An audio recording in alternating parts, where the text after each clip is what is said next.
Hi guys, and welcome back to my channel, Blue Nose Trading. My name is Tori Solis, and today I'm going to be sculpting a Liopleurodon onto one of my wheel thrown pots, a magical Liopleurodon who may or may not be able to tell you how to get straight to Candy Mountain.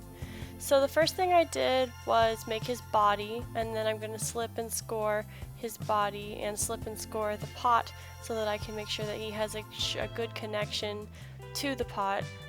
I'm going to use my sculpting tool now to create the teeth for his mouth. With this one, I'm going to make him have a lot of tiny teeth because they would be a fish-eating kind of animal, and fish-eating animals tend to have small teeth so they can bite down on the fish, pull it back into their mouth without it escaping. I mean, there's always exceptions to this rule, but that's how his teeth are, and that's why. Making teeth or spikes is always the longest part of this process. It's always the longest part of the video. Each one is carefully sculpted by hand in my hands while keeping my fingers kind of wet to prevent it from drying out the tiny piece of clay super fast. And then it is dipped into a tiny bit of slip, and I use my sculpting tool to kind of create a smooth bond between the teeth and the jaw. Once I have his upper teeth all set into his jaw, I'm going to go ahead and begin sculpting out the bottom jaw, and I'm also going to attach teeth and a tongue into the bottom jaw. Again, I'm making these pieces one at a time, working very carefully, making sure that they're nice and secure. One thing I am doing differently in this entire set that I've been working on is painting underglaze onto the wet clay. It's not the most ideal situation because the clay is wet and it's not really wanting to absorb anything extra, but I'm going to see how it works out because once the jaw has been attached to the head, it's almost impossible to get in there with any kind of paint or glaze, so the best time to add this color is while the pieces are detached. So I'm just going to go ahead and try it out.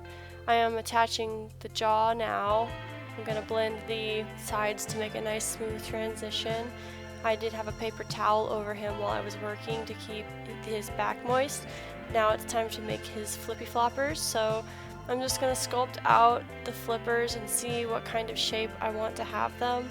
Once I have one made, I'm going to use it as a type of template to make the other three, and then I'll just sculpt each of these flippers by hand, or at least the rough shape of them. I can trim them down a little bit later to kind of make them match the point on his body where I'm going to want them to go. I'm testing how I want them to sit on the pot.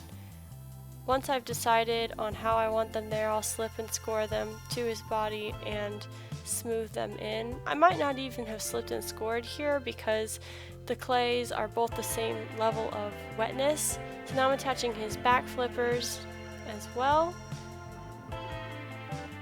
He was a pretty easy build, honestly. I mean, I thought about giving him more details and spikes, but honestly, he's an underwater animal like this that would be better off being smooth and streamlined.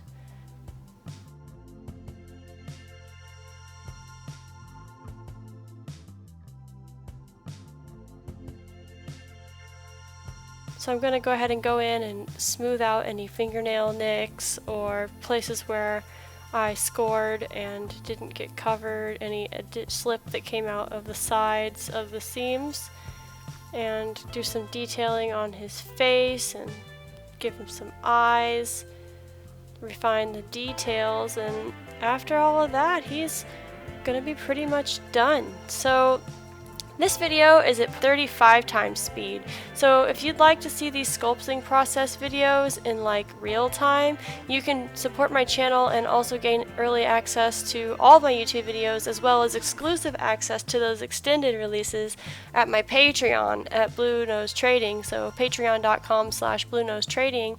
And if you'd like to see a weekly art video and you're not already subscribed to this channel, you can go ahead and subscribe below. And if you really like how this magical Liopleurodon turned out so far, go ahead and give this video a thumbs up, and thank you for joining me, guys, and I will see you all next week.